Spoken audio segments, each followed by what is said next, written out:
หงส์ทองกับความโลภครั้งหนึ่งนานมาแล้วในหมู่บ้านเล็กๆริมทุ่งนากว้างมีชายชราคนหนึ่งอาศัยอยู่ในบ้านไม้หลังเก่าหลังคามุงจากเกือบจะผุพังหมู่บ้านนี้ล้อมรอบด้วยทุ่งนาและป่าไม้หนาทึบเขาเป็นชาวนาแต่ยากจนต้องตื่นแต่เช้าไปไถนาปลูกข้าวทำสวนและเก็บผักป่ามาขายเพื่อนำเงินมาเลี้ยงชีพชายชราคนนี้มีลูกชายคนหนึ่งเขาเป็นคนเกียจคร้านวันๆเอาแต่เล่นน้ำในลำธารเดินเล่นในป่ารอบหมู่บ้านหรือแม้กระทั่งนอนหลับอยู่ใต้ต้นไม้ใหญ่กลิ่นข้าวกลิ่นดินก็ไม่เคยทำให้เขาอยากทำงานเลยพ่อพยายามสอนพูดเตือนและสั่งให้ช่วยงานแต่ลูกชายมักพูดด้วยน้ำเสียงขี้เกียจว่าพ่อครับวันไหนมีเวลาค่อยทำก็ได้ชายชราผู้เป็นพ่อต้องเหน็ดเหนื่อยและทุกข์ใจแต่เขาก็อดทนเพราะรักลูกวันหนึ่งพ่อจึงนั่งเงียบๆใต้ต้นโพเก่าแหงนหน้ามองฟ้าฟังเสียงลมพัดใบไม้และคิดในใจว่าลูกของเราจะเรียนรู้ค่าของความขยันได้เมื่อใดค่ำคืนหนึ่งดาวเต็มฟ้าพ่อรู้สึกเหมือนร่างกายเริ่มอ่อนแรงความเหนื่อยล้าและทุกข์ใจที่สะสมมานานหลายปีทำให้เขาเริ่มหลับตาลงเขาไม่รู้ว่าหากจุดจบของชีวิตเขามาถึงมันจะสามารถเปลี่ยนแปลงโชคชะตาของลูกสุดที่รักได้หรือไม่รุ่งเช้าวันหนึ่งชายชราตื่นขึ้นมาพร้อมกับความรู้สึกเหนื่อยล้าที่สุดร่างกายอ่อนแรงจนแทบเดินไปไหนไม่ได้เขานั่งอยู่หน้าบ้านมองทุ่งนาและต้นไม้รอบหมู่บ้านด้วยสายตาเศร้ารู้สึกถึงความไม่สบายจากความเหน็ดเหนื่อยและไม่เห็นอนาคตทันใดนั่นเองชายชราก็รู้สึกเหมือนโลกทั้งใบเงียบสงัดลงเสียงนกและแมลงจางหายไปเหลือเพียงลมพัดเบาๆผ่านใบไม้ดวงตาของเขาค่อยๆปิดลงด้วยความเหนื่อยล้าและจิตวิญญาณของเขาก็ละทิ้งร่างมนุษย์ไป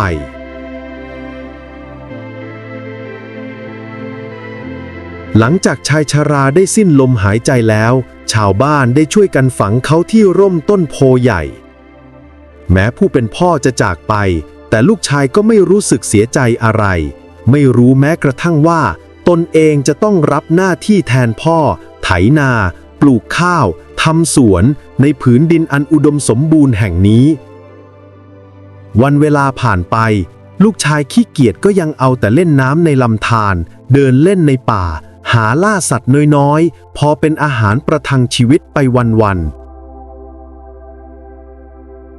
ๆทว่าจิตวิญญาณของพ่อที่ยังรักและห่วงใยต่อลูกจึงไม่สามารถไปเกิดได้เทวดาผู้รักษาผืนดินที่อุดมสมบูรณ์แห่งนี้ได้รับรู้ถึงการมีอยู่ของบางสิ่งที่ต้องทนทุกข์ทั้งในตอนเป็นมนุษย์และวิญญาณเทวดาจึงได้มอบชีวิตให้เขาได้เกิดใหม่ในร่างหงส์ทองตัวใหญ่ที่งดงามขนปีกเป็นสีทองเปล่งประกายเหมือนดวงอาทิตย์ยามเช้าดวงตาแหลมคมและฉลาดราวกับมองทะลุหัวใจคนความรู้สึกของความรักความห่วงใยต่อลูกชายยังคงอยู่เต็มเปี่ยมแต่ร่างกายใหม่ทำให้เขาเข้าใจโลกในมิติที่เหนือธรรมชาติหงส์ทองบินเหนือหมู่บ้านเห็นลูกชายกำลังนอนเล่นใต้ต้นไม้ใหญ่โดยไม่ทำอะไรเลยเขารู้สึกทั้งโกรธและสงสารจึงคิดหาวิธีสอนบทเรียนให้ลูกชายด้วยวิธีพิเศษเพื่อให้เขาเรียนรู้ค่าของความขยันและความรักวันต่อมาหงส์ทองก็ยังคงบินวนอยู่เหนือหมู่บ้านมองลงไปเห็นลูกชายนอนเล่นอยู่ใต้ต้นไม้ใหญ่เหมือนเดิมไม่สนใจทุ่งนาและชีวิตรอบตัวหัวใจของหงส์ทองทั้งโกรธและสงสารในเวลาเดียวกันด้วยพลังวิเศษหงส์ทองจึงบินลงมานั่งอยู่เหนือหัวลูกชายเขาเงยหน้าขึ้นมองหงส์ทองด้วยความตื่นตาเพราะไม่เคยเห็นสิ่งใดงดงามเช่นนี้ในชีวิตหงส์ทองก้มลงพูดด้วยเสียงลึกลับแผ่วเบาแต่เต็มไปด้วยความอบอุ่นว่าลูกเอ๋ยหากเจ้าพร้อมจะเรียนรู้ชีวิต จงรับของขวัญนี้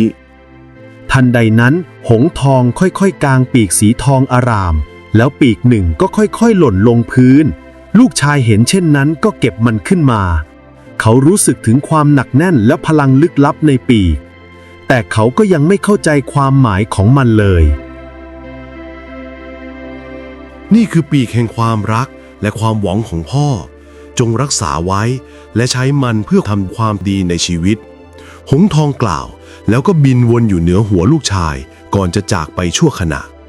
ลูกชายจับปีกไว้แน่นรู้สึกถึงพลังแปลกประหลาดในร่างกายเขารู้สึกเหมือนได้รับโอกาสใหม่ในการเปลี่ยนแปลงชีวิตแต่เขาก็ยังไม่รู้ว่า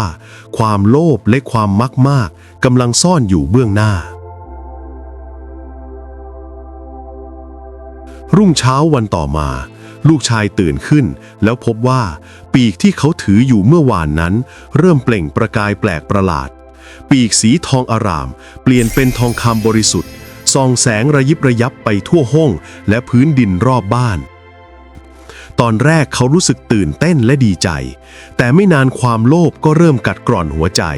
เขาเริ่มคิดถึงสิ่งที่จะได้หากมีทองคำมากมายเขาจะไม่ต้องทำงานหนักอีกต่อไปบ้านของเขาจะมั่งคั่งเหมือนคนอื่นๆและเขาจะมีทุกสิ่งทุกอย่างที่อยากได้ลูกชายเริ่มพิจารณาแผนการครอบครองทองคำให้หมดแต่ลึกๆเขาก็ยังรู้สึกถึงสายตาและความรักของหงส์ทองที่เตือนให้เขารู้จักคุณค่าของความอดทนแต่เสียงความโลภในใจเขากลับดังชัดกว่าคำเตือนถ้าฉันเก็บปีกทองนี้ทั้งหมดไว้ไม่ต้องทำงานอีกต่อไปฉันจะรวยฉันจะมีทุกอย่างเขาคิดในใจด้วยความโลภปีกทองอารามสะท้อนแสงบนใบหน้าของลูกชายทำให้ราวกับความโลภนั้นจับต้องได้มันเป็นสัญญาเตือนใจว่าพลังวิเศษที่ได้รับอาจนำไปสู่ความหายนะหากใช้โดยไร้ความยั้งคิดหลายวันผ่านไปลูกชายยังคงจ้องมองปีกทองที่ได้มาอยู่เสมอความตื่นเต้นแรกเริ่มจางหายเหลือเพียงความมักมากได้เพิ่มขึ้นในหัวใจเขาคิดซ้ำแล้วซ้ำเล่าว่าหากปีกหนึ่งกลายเป็นทองได้ถ้าข้าได้ปีกทั้งหมดของหงส์ทองข้าก็จะร่ำรวยไม่สิ้นสุดความคิดนั้นกัดกินจิตใจจนเขาไม่อาจหลับนอนอย่างสงบอีกต่อไปทุกคืนเขาฝันเห็นหงส์ทองบินวนอยู่เหนือศีรษะส่งเสียงเรียกก้องกังวานเหมือนทั้งหล่อลวงและเตือนสติแต่แทนที่เขาจะเข้าใจความหมายเขากลับเห็นแต่ภาพของทองคำที่ทับถมสูงดุจภูเขาในใจตน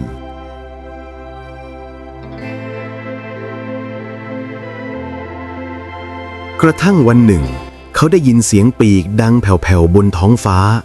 หงส์ทองผู้เป็นพ่อบินกลับมาเยี่ยมเขาอย่างอ่อนโยนตามเคยลูกชายกลับไม่รู้สึกซาบซึ้งเขารีบแอบเตรียมเชือกและตะข่ายดักเอาไว้ข้างบ้านรอเพียงเวลาหงส์ทองมาใกล้เมื่อหงส์ทองบินลงมาใกล้ตัวอีกครั้งส่งสายตาอันอบอุ่นดังเดิมลูกชายกลับซ่อนมือสั่นๆไว้ข้างหลังก่อนจะเวียงตะข่ายคลุมหงส์ทองทันทีหงส์ทองดิ้นรนด้วยเสียงร้องเศร้าส้อยดวงตาเต็มไปด้วยความผิดหวังปนรักสุดท้ายเหมือนจะถามว่าลูกเอ๋ยทำไมจึงทำเช่นนี้กับพ่อแต่ลูกชายไม่ได้ยินสิ่งใดนอกจากเสียงทองคำในหัวใจเขาจ้องปีกสีทองสว่างไสวราวกับแสงตะวันและคิดเพียงว่าหากปีกทั้งหมดนี้กลายเป็นทองเขาจะได้ครอบครองความมั่งคั่งตลอดไปค่ำคืนนั้นฟ้าเต็มไปด้วยหมู่ดาวลมพัดผ่านทุ่งนาอย่างเย็นเยียบลูกชายมองหงส์ทองที่ถูกพันธนาการด้วยตะข่ายหงส์ทองไม่ได้ดิ้นรนมากนักเพียงแต่ส่งสายตาเศร้าส้อยมองลูกชายคล้ายจะวอนขอความเมตตาครั้งสุดท้ายแต่ความโลภที่ครอบงำหัวใจทำให้ลูกชายไม่เหลือแม้เศษเสี้ยวของความสงสารเขาเดินเข้ามาใกล้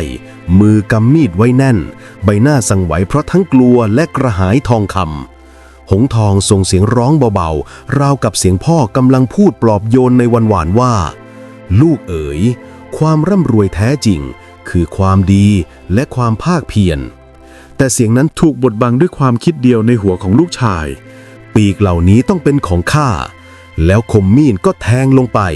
เสียงปีกขาดสะบั้นดังก้องไปในความเงียบหงส์ทองสั่นสะท้านก่อนจะค่อยๆทรุดลง ดวงตาเต็มไปด้วยความผิดหวังและความรักสุดท้ายที่ไม่เคยจางหายเมื่อหยาดเลือดสีแดงหยดลงกับพื้นดินก็ราวกับแผ่นดินทั้งผืนสะเทือนด้วยความอาดูล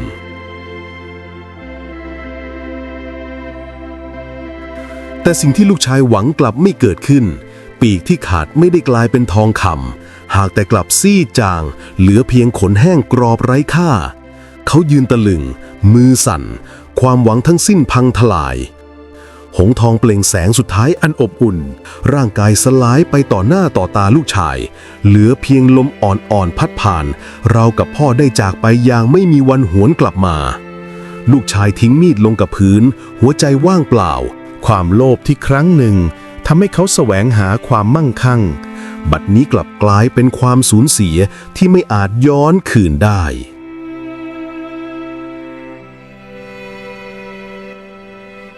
หลังจากร่างหงส์ทองสลายหายไปเหลือเพียงลมเย็นวูบหนึ่งพัดผ่านลูกชายนั่งคุกเข่าอยู่กลางลานบ้านมือเปื้อนเลือดและขนที่ซีดจางไร้ค่าเขาจ้องสิ่งที่เหลืออยู่ด้วยสายตาว่างเปล่าราวกับโลกทั้งใบมืดดับไปในพริบตาความเงียบงันโอบล้อมรอบกายไม่มีเสียงหงส์ทองไม่มีเสียงพ่อเรียกไม่มีแม้กระทั่งเสียงปลอบโยนที่เคยคุ้นทุกสิ่งหายไปพร้อมกันเหลือเพียงความรู้สึกหนาวเหน็บกัดกินในหัวใจเขายกมือขึ้นกุมศีรษะร้องไห้เสียงดังสะท้อนก้องไปในยามค่ำคืนน้ำตาไหลพรั่งพรูไม่หยุดมีเพียงทุ่งนากว้างที่ทอยาวออกไปและท้องฟ้าสีดำสนิทที่เต็มไปด้วยดวงดาวเย็นชาเหมือนทุกสิ่งบนโลกกำลังตัดสินเขาด้วยสายตาเงียบงันในใจเขาเริ่มย้อนคิดถึงทุกสิ่งวันที่พ่อพยายามสอนให้ทำงานหนักวันที่พ่อยอมเหนื่อยเพื่อเลี้ยงดูวันที่พ่อมอบปีกอันล้ำค่าให้ด้วยความหวังจะเปลี่ยนชีวิตลูกชายแต่เขากลับเลือกที่จะฆ่าเพื่อสนองความโลภของตัวเองความสำนึกถาโถมเข้ามาเหมือนคลื่นโฮมสัตว์เขารู้ว่ามันสายเกินไปแล้วต่อให้ร้องไห้ฟูมฟ้ายกี่ครั้งหงส์ทองก็ไม่มีวันกลับมาพ่อก็ไม่มีวันหวนคืน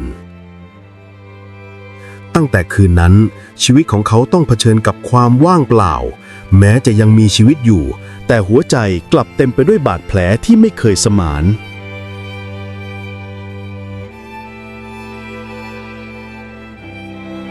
วันเวลาผ่านไป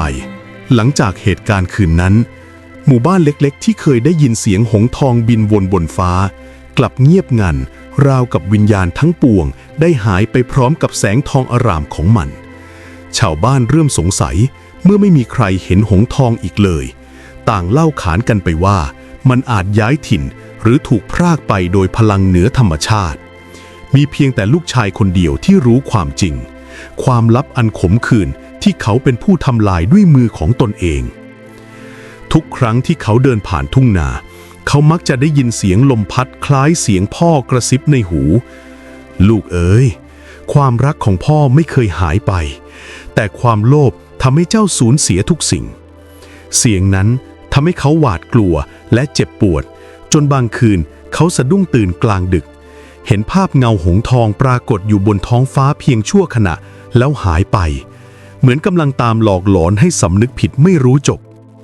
เขาพยายามหาความสุขจากปีกทองที่เหลือแต่กลับพบว่าเมื่อเขาแตะต้องมันก็แปรเปลี่ยนเป็นเพียงขนนกซีดแห้งไร้ค่าไม่สามารถแลกเปลี่ยนเป็นสิ่งใดได้อีกความมั่งคั่งที่เคยฝันถึงกลายเป็นเพียงภาพลวงตาในที่สุด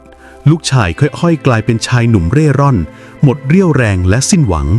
เขาไม่กล้าสบตาใครในหมู่บ้านเพราะความผิดนั้นประจักษ์แก่ใจยิ่งกว่าโทษใดๆในโลกนี้เขาเดินเร่ไปตามป่าและทุ่งกว้างหวังว่าสักวันจะเห็นแสงทองของหงส์บินกลับมาแต่วันแล้ววันเล่ากลับมีเพียงท้องฟ้าว่างเปล่าและเสียงลมเย็นเฉียบที่เตือนเขาอยู่ทุกขณะตำนานจึงถูกเล่าขานต่อมาหลายชั่วอายุคนถึงเรื่องหงส์ทองผู้เป็นดวงวิญญาณบิดาที่กลับมามอบความรักและโอกาสแก่ลูกชายแต่กลับถูกทำลายด้วยความโลภและมักมากของตนเองผู้เฒ่าผู้แก่ในหมู่บ้านมักเตือนเด็กๆว่าหากใครมีโอกาสได้พบหงส์ทองต้องเคารพและรักษามันไว้อย่าให้ความโลภบังตาเพราะหากกระทำเหมือนลูกชายในตำนานจะต้องใช้ชีวิตอย่างว่างเปล่าและทุกข์ทรมานจนชั่วชีวิต